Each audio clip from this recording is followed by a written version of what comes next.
क्या सुंदर नर्सरीज, हरे भरे खेत आपके दिल को खुशी देते हैं। क्या आप शहरों में घटती हरियाली को सॉल्व करने का सोचते हैं? क्या लोगों के घर तक खाना पहुंचाना आपको अच्छा लगता है? अगर इन सब सवालों का जवाब आपके लिए हाँ है, तो फार्मिंग में करियर आपके लिए एकदम सही हो सकता है। फार्मिंग को बेहतर समझने के लिए आज हमारे साथ हैं अभिषेक भैया, जो अर्थ जस्ट नाम की एक संस्था चलाते हैं। आइए सुनते हैं अभिषेक भैया की कहानी। मेरा नाम, जैसे आपने कहा, अभिषेक है। ठीक है। मेरा वैसे फार्मिंग से अगर बचपन से कहा जाए तो दूर दूर तक नाता नहीं इन टर्म्स ऑफ डायरेक्टली करने का। मुझे और मेरी बीवी को एक स्टेज पे लगा, हमारे कंसल्टिंग में कहते थे फर्स्ट प्रिंसिपल पे हमने सोचा। ठीक है। और इंसान को जीने के लिए अच्छा पानी, अच्छी हवा और अच्छा खाना, और ऑफ कोर्स इन तीनों को पचाने के लिए अच्छी अच्छी सेहत चाहिए। मतलब आपको पचाने की एक स्पेस होनी चाहिए ताकि आप अच्छी सेहत रख सकें, ये तीनों के लिए, है ना। फर्स्ट प्रिंसिपल में खाना एक बहुत क्रिटिकल चीज आया, है ना। और जब हमने इसमें सोचना ज्यादा शुरू किया तो एक खेती की तरफ रुझाव आया। तो मैं ये बोल रहा हूँ कि मेरे में उल्टा बहुत सारी डिग्रियां और बहुत सारी देश विदेश में नौकरी करने के बाद रियलाइजेशन हुआ कि खेती तो बहुत ही प्राइमरी प्रोफेशन है। क्या आपके पास छोटा सा भी जगह है, खूब सारे पॉपुलर के पेड़ लगा दीजिए, खूब सारे सफेदे के पेड़ लगा दीजिए, ठीक है। क्या वो भी एक किस्म का फार्मिंग है? जी बिल्कुल, वो भी फार्मिंग है। क्या वो बिकता है? बिल्कुल वो भी बिकता है ना। क्या उसमें बिजनेस है? बिल्कुल बिजनेस है ना। तो फार्मिंग सिर्फ दिमाग में सोचना कि ट्रैक्टर से बड़े बड़े खेतों में करना है, वो भी नहीं होता, है ना। तो मैं आपको जो अगेन बता रहा था, जब हम फार्मिंग को सोचते हैं हमें सोचना चाहिए हमें हम जमीन में क्या लगा सकते हैं, क्या उगा सकते हैं, और वो आगे किसके काम आ सकता है ना।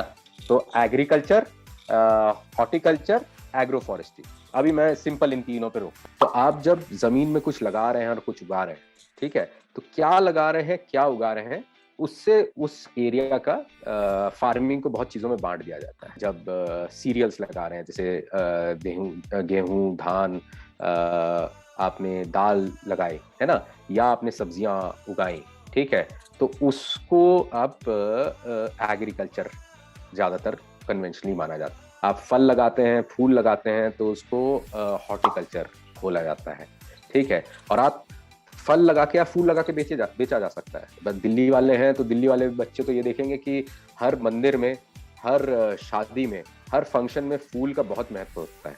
तो फूल उगा के बेच पाना अपने में एक बहुत बड़ा काम है। जब जंगल में जंगल के पेड़ लगाते हैं, है ना, तो उसको हम एग्रो फॉरेस्ट्री बोलते हैं। मतलब फॉरेस्ट के पेड़।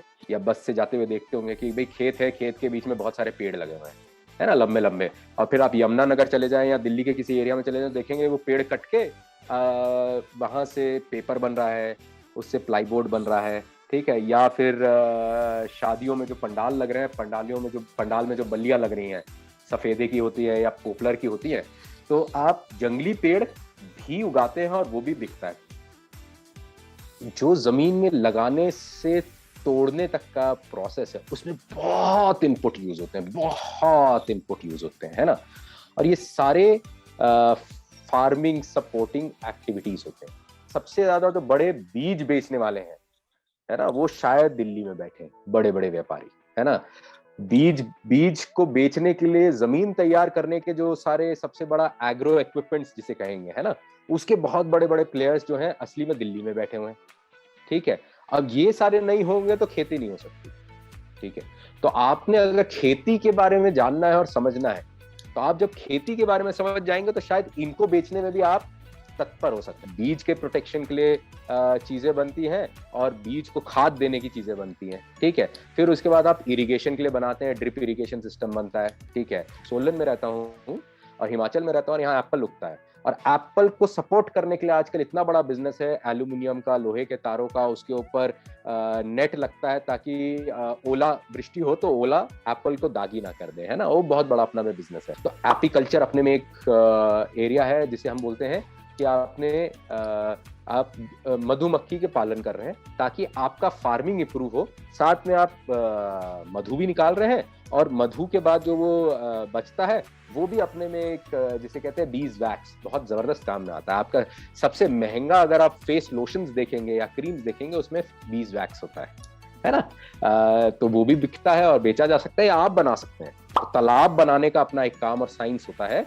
और उसका अपना एक बिजनेस होता है।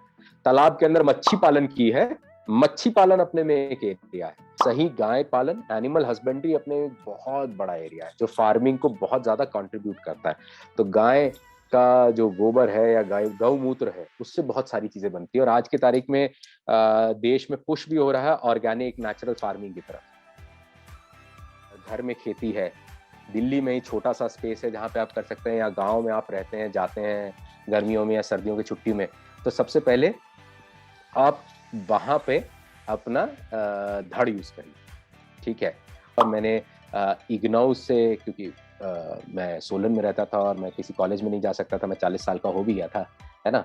तो मैंने इग्नोउ से एक ऑर्गेनिक फार्मिंग का कोर्स किया। तो जैसे आप दिल्ली में हैं, इग्नोउ चले जाइए, आप दिल्ली में है पूसा चले जाइए, आप झज्जर में, आप रोहतक एमडीयू है, आप हिसार है, जींद है, ये सब एरियाज में जो बहुत बड़े बड़े एग्रीकल्चरल कॉलेजेस हैं आपके आसपास, वहां जाइए, वहां देखिए, उस सब्जी मंडी में जाके देखिए कि क्या बिक रहा है, कैसे बिक रहा है, ठीक है। और आपको समझ में आएगा कि ये तो अपने में ये इतना बड़ा बिजनेस है। नर्सरीज चले जाइए तो आपको समझ में आएगा नर्सरी अपने में एक बहुत बड़ी बिजनेस है ना।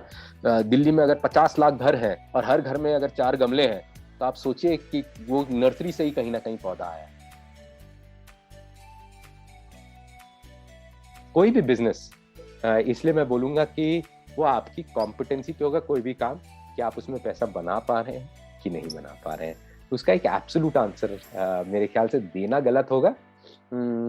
टाटा सिंपल बात बताता हूँ, लेकिन टाटा जो है, टाटा का पहला स्टील प्रोडक्ट जो था वो एग्रीकल्चरल इक्विपमेंट था, और जिसे हम फावड़ा बोलते हैं, ठीक है। आज भी टाटा उसको बेचता है। आज भी अगर आपको अच्छी अच्छी क्वालिटी की चीज़ें खरीदनी है खेती के लिए, तो टाटा का प्रोडक्ट्स मिलता है।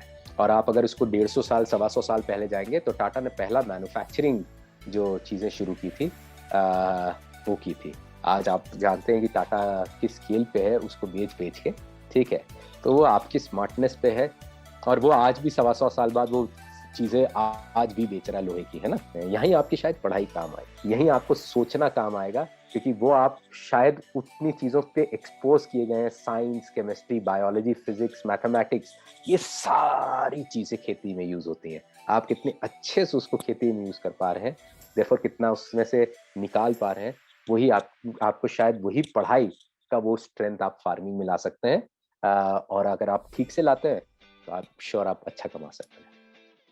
ऐसे और करियर्स के बारे में जानने के लिए अल्मोड़ा एजुकेशन करियरशाला के चैनल को लाइक, शेयर और सब्सक्राइब करें। आप करियरशाला.almora.org की साइट पर जाकर देख सकते हैं और कौन-कौन से करियर्स अवेलेबल हैं और आपके लिए उनमें से सबसे बेस्ट कौन सा रहेगा।